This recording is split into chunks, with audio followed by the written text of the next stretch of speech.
Hello बच्चों, let's see this question. And here this question say, education play a significant role in human capital formation. Explain the statement. Question में आपको एक statement दी हुई है. Statement बोलती है कि एजुकेशन बहुत इंपॉर्टेंट रोल प्ले करती है ह्यूमन कैपिटल के फॉर्मेशन में.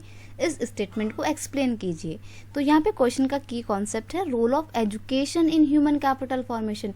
शिक्षा का क्या उद्देश्य है या शिक्षा का क्या भूमिका है ह्यूमन कैपिटल फॉर्मेशन में. तो देखिए, an educated society facilitate better development than an illiterate one. देखो, एक जो एजुकेटेड होता है वो सोसाइटी में बहुत इंपॉर्टेंट रोल प्ले कर पाता है और बेटर डेवलपमेंट कर पाता है देन द इलिटरेट सोसाइटी. ठीक है.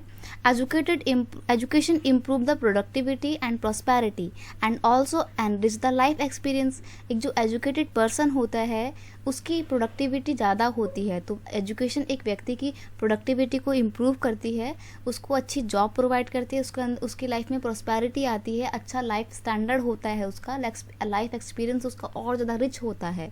It does not only contribute towards the growth of people. ये सिर्फ लोगों की ग्रोथ की और ये कॉन्ट्रीब्यूट नहीं करती है, but also the development of society as whole. बल्कि पूरे समाज का विकास करती है शिक्षा. ठीक है, एक इंसान का विकास नहीं करती, पूरे समाज का विकास करती है.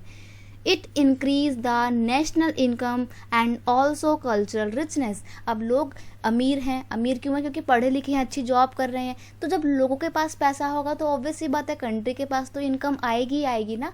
तो इससे नेशनल इनकम बढ़ती है और कल्चर जो है वो भी हमारा प्रमोट होता है.